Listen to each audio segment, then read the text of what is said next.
Jadi kalau berdoa minta terobosan, siap-siap kita akan dibawa nerobos masalahnya. Itu loh.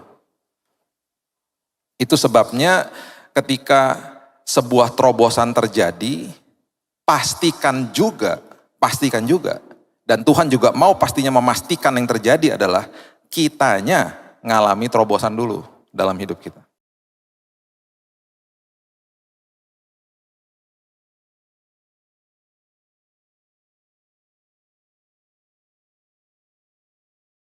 Apapun pergumulan kami Tuhan, Engkau adalah tempat perlindungan kami. Engkau bahkan tempat kekuatan kami. Dan Engkau juga Tuhan adalah tempat pertolongan kami. Terima kasih Bapa. Kami tahu bahwa firman-Mu selalu dan selalu akan mengkokohkan iman kami. Kami membutuhkan firman Tuhan. Kami membutuhkan Yesus. Dan kami membutuhkan kesadaran dalam hidup kami. Setiap hari tahu bahwa Tuhan tidak pernah meninggalkan kami. Kami sambut Tuhan firman kebenaran hanya di dalam satu nama yang indah. Yesus Kristus Tuhan dan Juru Selamat kami berdoa dan mengucap syukur. Kita sama-sama katakan. Amin. Amin. Haleluya. Silakan duduk. Shalom. Selamat hari Kamis. Oke. Kita buka dari 2 Samuel. Kita mulai dari ayat yang ke-17 dulu. 17, 18, dan 19. 2 Samuel pasalnya yang kelima. 2 Samuel pasal yang kelima ayat 17, 18, dan 19. Ini adalah perikop yang sangat menarik dan karena kenapa saya mau bahas ini, karena seringkali mendengar orang berdoa dan bahkan orang menyatakan sebuah pernyataan-pernyataan yang perlu diluruskan. Ya, seringkali kita ini latah gitu ya, karena orang-orang lain pada bicara, kita menyatakan sesuatu, kita nggak tahu artinya, akhirnya itu backfire. Itu sebabnya kita membutuhkan sebuah pengertian firman Tuhan, supaya kita ngerti. Supaya ketika kita berdoa, doa itu menguatkan kita, bukan akhirnya menjatuhkan kita. Ya, salah satu contohnya yang saya udah pernah katakan berkali-kali, jangan pernah berdoa begini, Tuhan layakan aku. Stop berdoa begitu. Karena kita sudah dilayakan. Kita sudah dilayakan ribuan tahun yang lalu. Justru kalau berdoa harus mengatakan, Tuhan terima kasih, saya sudah dilayakan. Itu akhirnya membangkitkan iman gitu loh. Ya, kalau sakit, Tuhan terima kasih bahwa kesembuhan sudah saya terima. Kesembuhan sudah disediakan, sudah diberikan. Jadi kita menyatakan Tuhan itu betul-betul baik dan tidak pernah berseberangan sama kita. Itu Tuhan kita soalnya. Ya. Jadi makin kita mengerti dengan benar, ketika kita berdoa, doa itu akan justru mengokohkan iman kita gitu. Ya. Nah, 2 Samuel pasal yang kelima ini berbicara tentang terobosan. Dan seringkali manusia ketika berdoa juga minta sama Tuhan, Tuhan minta terobosan, minta breakthrough gitu ya. Dan seringkali ketika kita minta breakthrough, minta terobosan, yang kita salah artikan adalah kita akhirnya bukan menerobos yang sebenarnya, tapi kita mengambil jalan yang lain yang tidak melewati masalah itu. Padahal doanya minta menerobos, minta terobosan. Kalau terobosan berarti masalah di depan kita diterobos sama kita. Kita dan Tuhan pastinya. Tapi seringkali kita berdoanya di dalam benak kita tanpa kita sadari, Tuhan minta terobosan, berarti masalahnya selesai. Atau kita dikasih jalan yang lain, yang lebih enak gitu ya. Gak gitu sebenarnya. Nah 2 Samuel pasal yang kelima, ini kita baca ayat 17 ya. Ketika didengar orang Filistin bahwa Daud telah diurapi menjadi raja atas Israel, maka majulah semua orang Filistin untuk menangkap Daud. Tetapi Daud mendengar hal itu, lalu ia pergi ke kubu pertahanan. Ketika orang Filistin itu datang dan memencar di lembah Refaim, kemudian bertanyalah Daud kepada Tuhan, apakah aku harus melawan orang Filistin itu? Akan kau serahkankah mereka ke dalam tanganku? Perhatikan pernyataan Tuhan. Tuhan menjawab Daud, majulah, sebab aku pasti akan menyerahkan orang Filistin itu ke dalam tanganmu. Tuhan tidak pernah bilang ambil jalan pintas, Tuhan tidak pernah bilang mundur, maju. Dan di dalam perikop ini kita akan lihat pengertian tentang terobosan. Jadi kalau berdoa minta terobosan, siap-siap kita akan dibawa nerobos masalahnya. Itu loh. Itu sebabnya ketika sebuah terobosan terjadi, pastikan juga, dan Tuhan juga mau pastinya memastikan yang terjadi adalah kitanya ngalami terobosan dulu dalam hidup kita. Dan ketika itu yang terjadi, nanti urusan Tuhan ketika masalahnya diselesaikan sama Tuhan dan seterusnya dan seterusnya. Dari ayat ini saja kita bisa melihat bahwa Daud mengerti bahwa tempat pertolongan dia, tempat kekuatan dia, tempat perlindungan dia itu adalah Tuhan, bukan tempat yang lain. Itu sebabnya dia larinya ke Tuhan. Itu sebabnya dia larinya ke sumbernya. Dia larinya ke situ. Nggak ke tempat yang lain. Bertanya bagaimana ini? Pastikan di dalam semua aspek kehidupan kita. Ketika sebuah ujian ada di depan kita. Sebelum mengambil tindakan, bahkan sebelum berkata-kata pun, tanya sama Tuhan.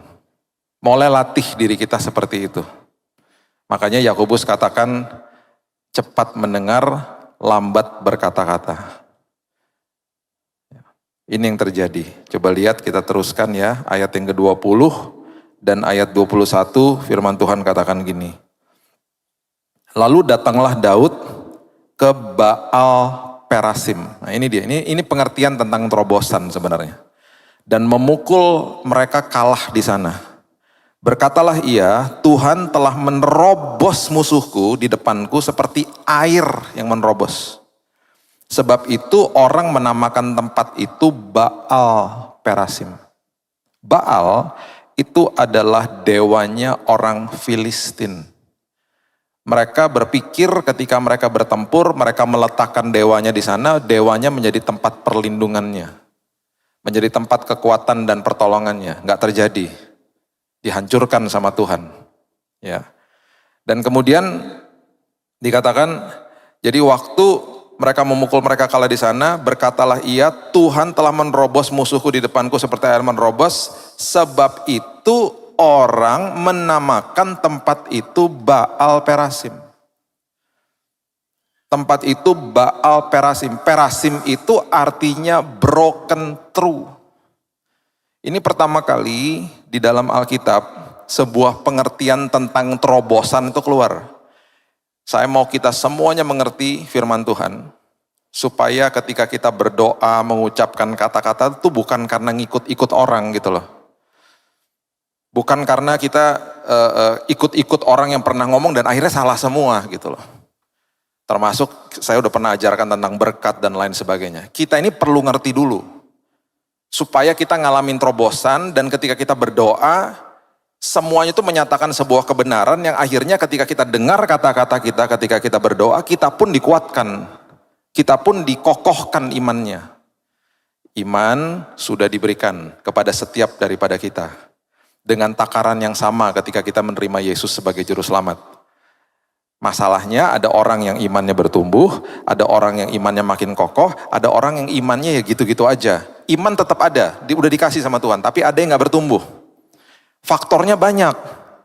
Gak intim sama Tuhan, gak ngerti firman Tuhan, ikut-ikutan aja, gak punya pengalaman sama Tuhan sendiri, dan lain sebagainya. Akhirnya gak kokoh imannya.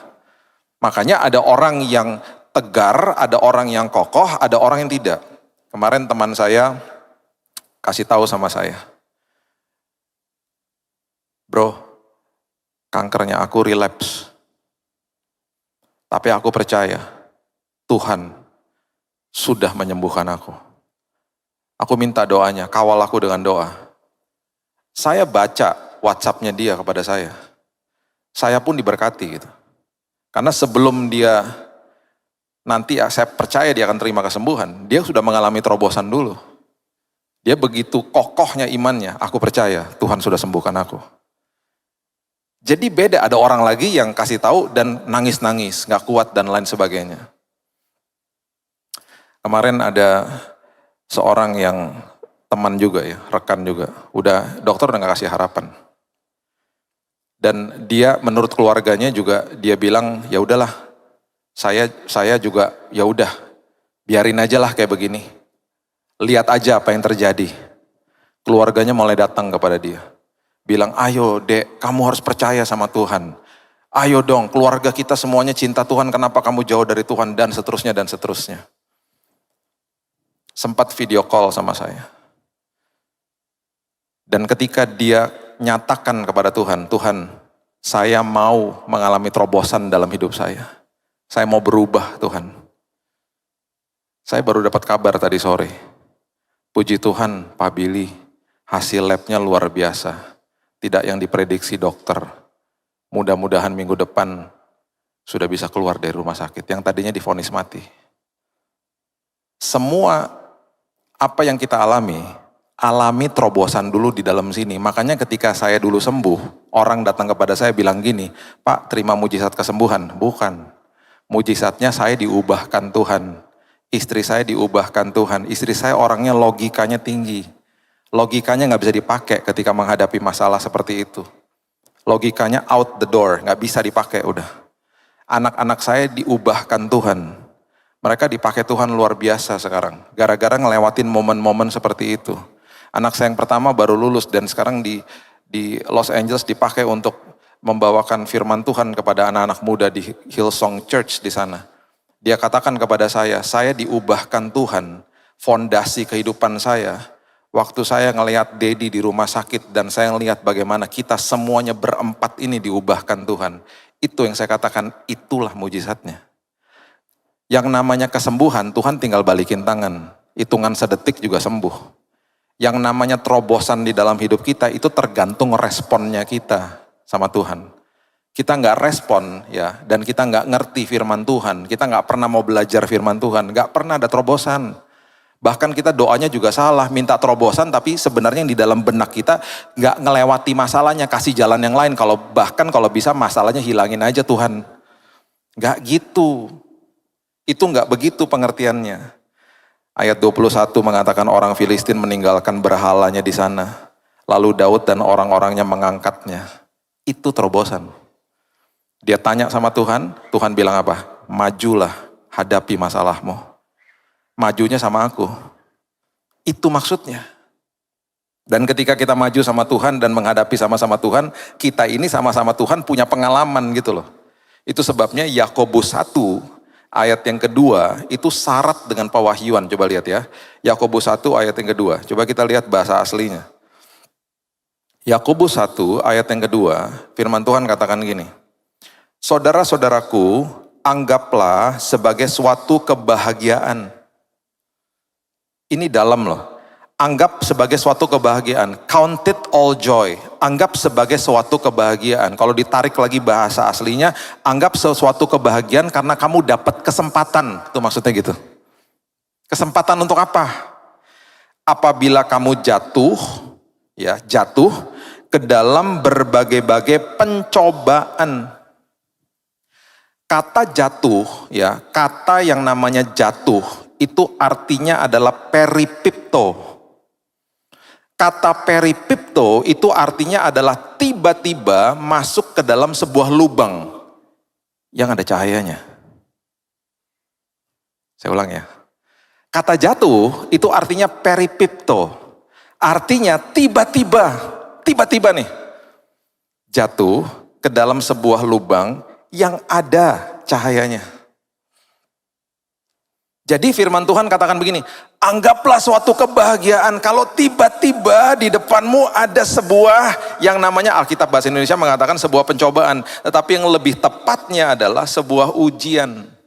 Karena kata pencobaan itu bahasa aslinya adalah pirasmos. Pirasmos itu adalah sebuah kesempatan di mana kamu akan mengalami sebuah pertumbuhan. Sebuah kesempatan, sebuah pengalaman di mana kamu akan mengalami sebuah pertumbuhan, sebuah pengalaman yang akan menguji imanmu. Makanya di Alkitab bahasa Inggris kata pencobaan bukan temptation tapi trials. Kalau belum beli Alkitab yang TB2 sudah tersedia, sudah ada ya. Banyak yang diubah kata-katanya. Karena memang waktu pertama kali dicetak tahun 70-an itu kosakata bahasa Indonesianya masih kurang. Sekarang sudah banyak diperbaiki. Jadi saya baca ulang ya. Jadi gini. Saudara-saudaraku, anggaplah sebagai suatu kebahagiaan. Count it all joy. Karena ini kesempatan. Kesempatan apa? Kalau tiba-tiba kita ini dapat kesempatan masuk ke dalam sebuah lubang yang ada cahayanya. Berarti ada penyertaan Tuhan. Untuk menghadapi apa? Menghadapi sebuah pengalaman yang akan menguji iman kita. Nah, pengalaman yang menguji iman ini atau kekuatan yang kita punya itu namanya sebuah latihan atau persiapan. Dari perikop ini kita dapat pengertian begini. Sebuah ketaatan itu adalah sebuah persiapan sebenarnya. Makanya ya, seringkali manusia itu nggak suka proses, nggak suka persiapan, maunya cepet-cepet. Makanya orang menikah kan gitu. Pak minta konseling, Pak nikahnya kapan? 6 bulan lagi. Nggak deh, nggak mau. Terlalu cepat. Pak minta konseling pranikah, nikahnya kapan? 3 bulan lagi, nggak mau. Yang lebih parah lagi, Pak minta konseling pranikah, nikahnya kapan? Minggu depan, goodbye saya bilang. Tiba-tiba ada sepasang sejoli ya, datang setelah ibadah. Tahun 2013 atau 14. Pak minta konseling pranikah.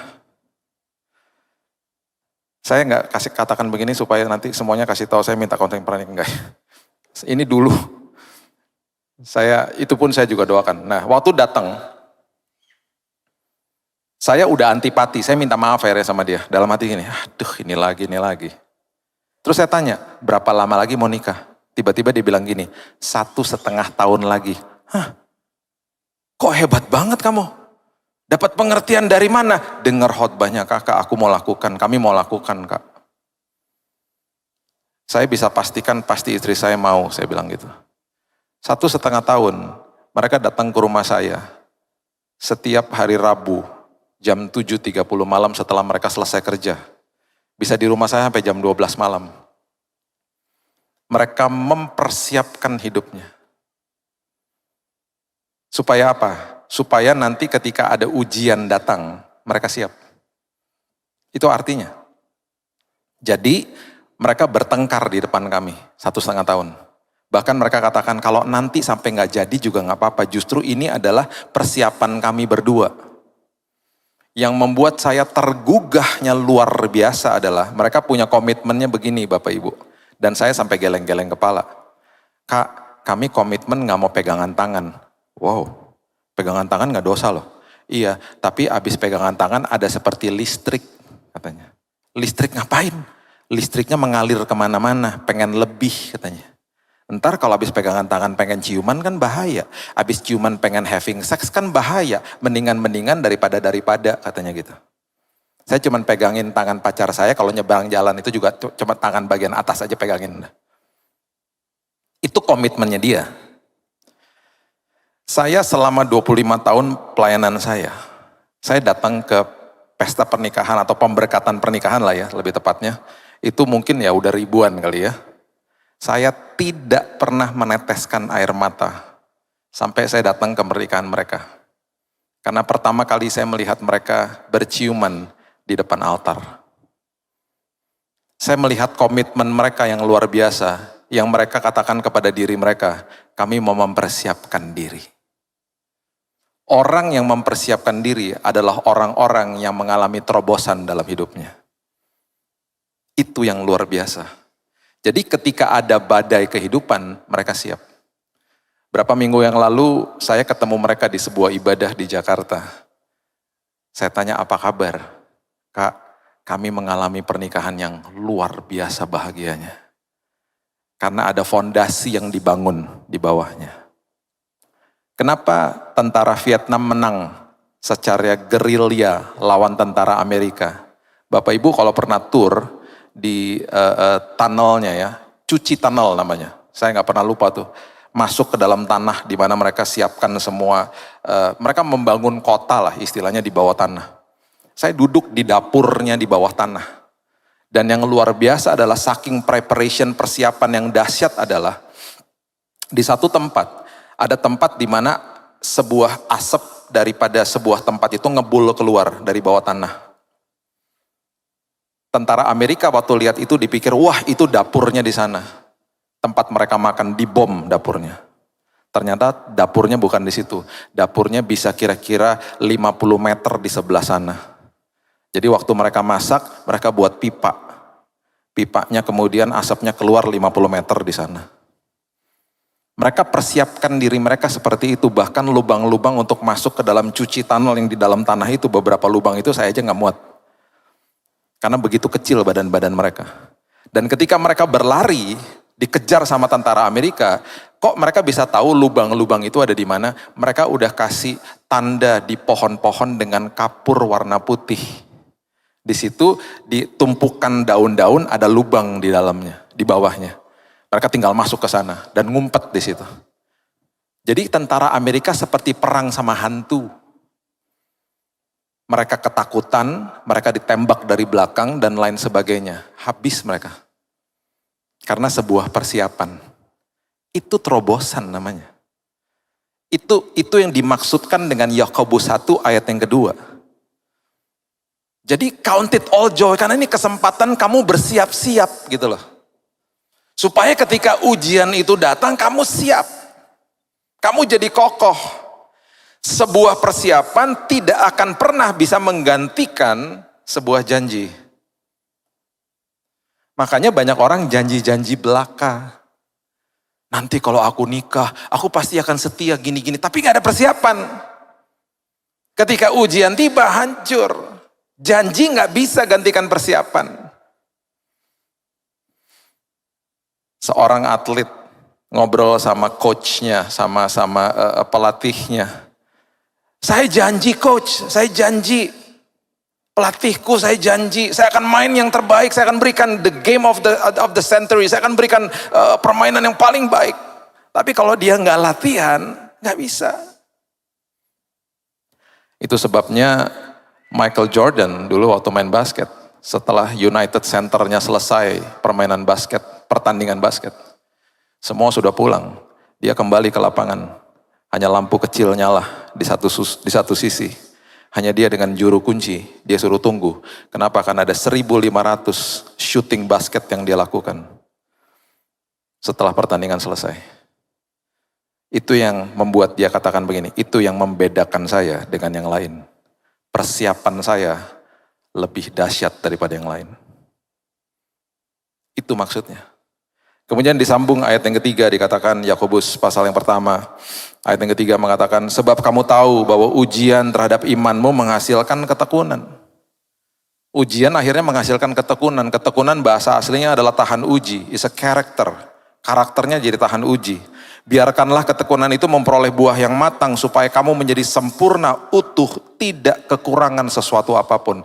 That is breakthrough. Tidak kekurangan sesuatu apapun. Kenapa? Karena sudah mengalami terobosan di dalam sini. Urusan masalahnya itu urusan Tuhan. Itu yang Tuhan mau. Ini adalah arti esensi daripada terobosan. Jadi kalau berdoa, Tuhan aku minta terobosan, siap-siap kitanya diubahkan dulu. Bukan minta-minta terobosan terus masalahnya hilang. Bukan. Kalau minta Tuhan minta terobosan, Baal Perasim terjadi sama hidupku. Semua ilah-ilah, semua yang tadinya saya anggap itu sebagai pertolongan, tempat perlindungan saya, udah gak ada artinya Tuhan. Semuanya kepada Tuhan dan Tuhan ubahkan hidupku. Yang tadinya mungkin uang menjadi tempat safety net saya, yang mungkin dulu jabatan saya atau status saya atau ketenaran saya itu menjadi tempat perlindungan saya. Gak bisa lagi. Semua Baal-Baal saya di breakthrough sama Tuhan. Saya mau jadikan hidup saya Baal Perasim saya. Karena saya meninggalkan semua ilah-ilah yang ada dalam hidup saya. Ketergantungan sama apapun dalam hidup saya. Untuk saya ngalamin breakthrough sama Tuhan. Hakim-Hakim 14 ayat 5 dan 6 mengatakan begini. Hakim-Hakim 14 ayat 5 dan 6. Nanti Bapak Ibu sebelum ini, Bapak Ibu tinggal baca 1 Petrus 5 ayat 8, saya nggak akan kutip karena kita sudah beberapa kali membahas itu.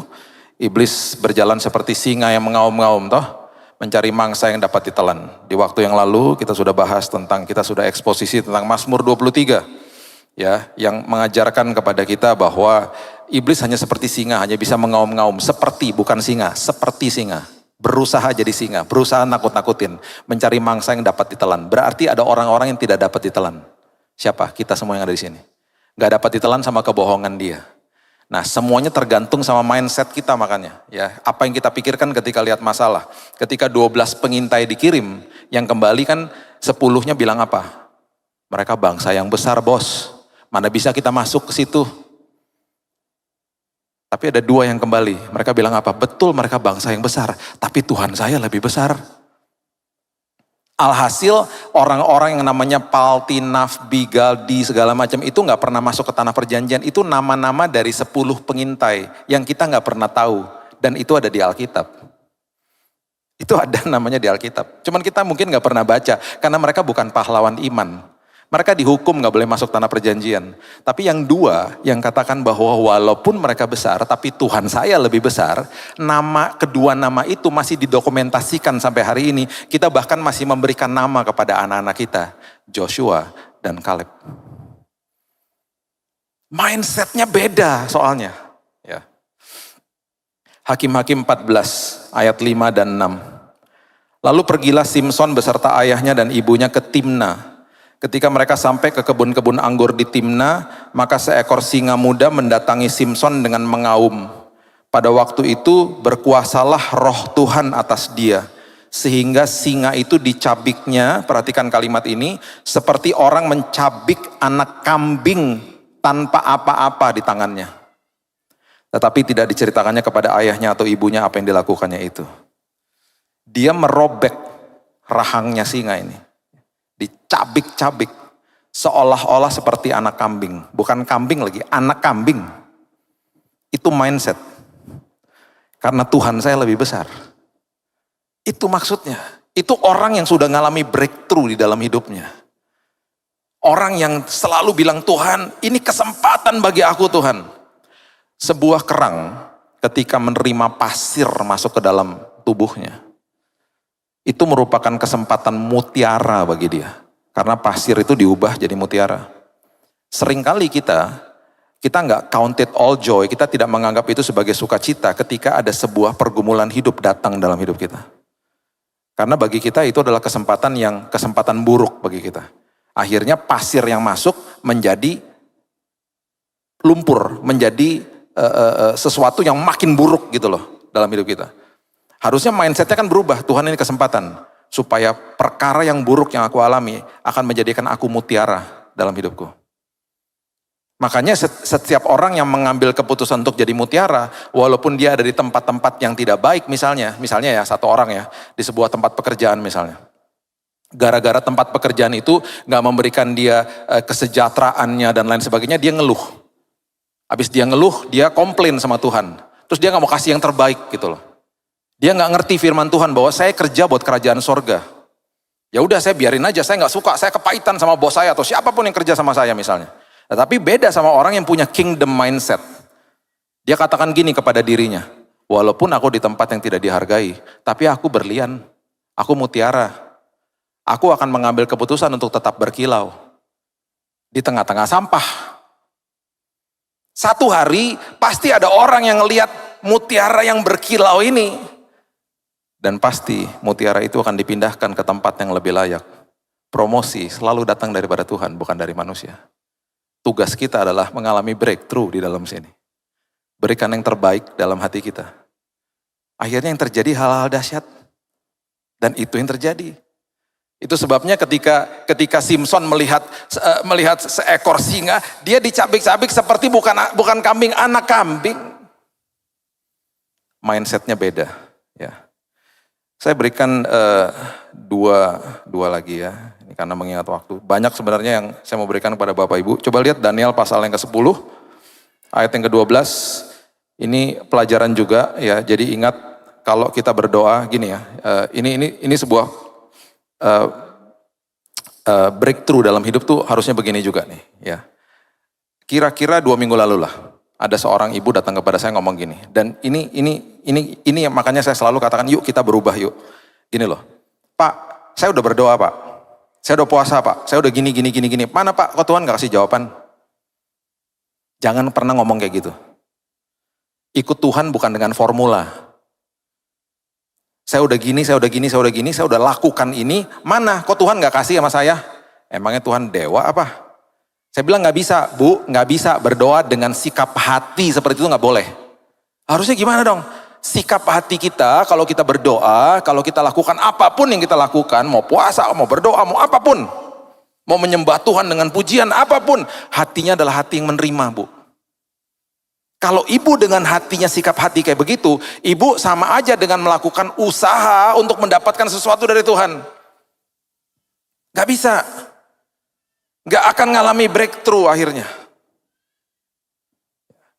Coba lihat, saya tutup dengan ini ya. Coba lihat. Lukas pasal yang ke-10. Ya, ayat 38 sampai 42. Tadi pagi kita bahas di Manyar, tapi perikopnya beda ya. Kita bicara soal kairosnya Tuhan. Ini luar biasa, coba lihat ya. Lukas 10 ayat 38 dan 42. Ini kunci daripada breakthrough dalam hidup kita. Karena gini loh, semua udah dikasih, sudah selesai di kayu salib. It is finished, sudah selesai. Kita ini kadang-kadang yang membuat diri kita ribet sendiri gitu. Saya harus lakukan apa lagi Tuhan? Saya harus lakukan apa lagi ya Tuhan? Supaya nanti Tuhan jawab. Enggak. Kita enggak boleh begitu. Enggak dengan usaha kita supaya kita dapat dari Tuhan. Enggak, kita sudah dikasih. Sekarang posisi kita kalau berhadapan dengan Tuhan yang tidak pernah berseberangan sama saya ini adalah menerima dari Tuhan. Kalau posisi hati kita menerima, kita berdoa dari sisi yang kita sudah menang. Kita akhirnya beda. Saya taat karena saya sudah dilayakkan, bukan untuk dilayakkan. Sikap hatinya beda jadinya. Lukas 10 ayat 38. Ketika Yesus dan murid-muridnya dalam perjalanan, tibalah ia di sebuah kampung. Seorang perempuan bernama Marta menerima dia di rumahnya. Kita sudah sering baca ayat ini. Perempuan ini mempunyai seorang saudara bernama Maria. Maria, perhatikan ini. Duduk dekat kaki Tuhan dan terus mendengarkan perkataannya. Orang agamawi akan mensahkan apa yang Marta lakukan. Sedang Marta sibuk pelayanan. Saya nggak katakan kita nggak boleh pelayanan ya. Ini saya ngomong soal mindset loh. Karena banyak orang ngomong gini, saya udah layani Tuhan, kenapa kayak gini ya Pak? Padahal saya udah layani Tuhan loh, kenapa kayak begini? Capek saya dengar kayak gitu-gitu. Semua keadaan buruk yang terjadi sama manusia itu bisa terjadi sama siapa aja. Badai bisa terjadi sama siapa aja. Kita hidup di dalam dunia yang sudah jatuh. Bisa terjadi sama anak Tuhan. Kita harus jadi orang Kristen yang dewasa. Saya harus membangun kehidupan saya di atas batu karang yang teguh, bukan di atas pasir. Udah gitu aja. Dan ketika nanti ada masalah, saya udah ngalami terobosan dulu dalam hidup saya. Baru nanti saya akan lihat perkara besar Tuhan lakukan dalam hidup saya. Itu mindsetnya harus begitu. Ya.